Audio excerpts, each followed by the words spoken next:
తిరుపతి వేదికగా అంతర్జాతీయ దేవాలయాలు సదస్సు ప్రదర్శన జరుగుతుంది. ఈ ఎక్స్పోలో నిపుణుల మధ్య ఆలయాలపై చర్చ జరుగుతోంది. అయితే ఈ సదస్సులో పాల్గొన్న సీఎం చంద్రబాబు ఆసక్తికర వ్యాఖ్యలు చేశారు.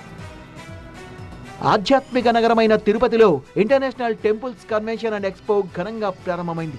3 రోజుల పాటు ఈ ఆధ్యాత్మిక సదస్సు జరగనుంది. ఆలయాల నిర్వహణకు సంబంధించి ఉత్తమ పద్ధతుల్ని అన్వేషించడం, స్థిరమైన పర్యావరణ వ్యవస్థ, ఆలయ ఆధారిత ఆర్థిక వ్యవస్థను పెంపొందించడంపై ఈ సదస్సులో చర్చ ఉంటుంది.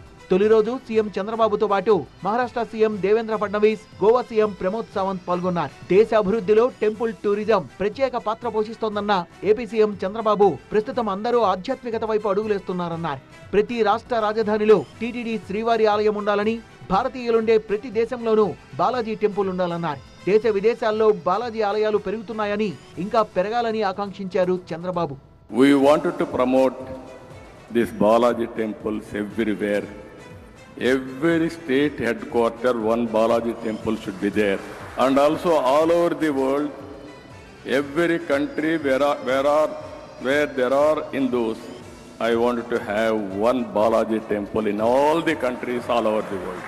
All of us will join together to provide peace, prosperity and security for the global community also. దేశంలో ఉన్న ఆలయాలను రక్షించాల్సిన బాధ్యత అందరిపై ఉందన్నారు ఆధ్యాత్మిక గురు గోవింద్ దేవ్ గిరి మహారాజ్. పుణ్యక్షేత్రాల్ని 5 స్టార్ హోటల్స్ గా మార్చొద్దని, ఆలయాల నిర్వహణ భక్తుల చేతిలోనే ఉండాలని తెలిపారు.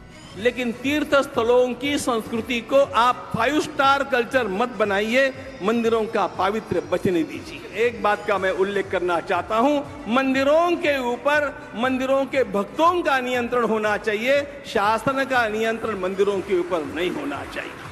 ముంబైలో టీటీడీకి స్థలం కేటాయించాలంటూ సదస్సులో పాల్గొన్న సీఎం ఫడ్నవీస్ ను టీటీడీ చైర్మన్ బిఆర్ నాయుడు కోరారు. ముంబైలో అమ్మవారి ఆలయం నిర్మాణం, బాంద్రాలో టీటీడీ సమాచార కేంద్రం కోసం స్థలం కేటాయించాలంటూ విజ్ఞప్తి చేశారు. ఏపీ సీఎం చంద్రబాబు చేతుల మీదుగా ఫడ్నవీస్ కు వినతి పత్రాన్ని అందించారు.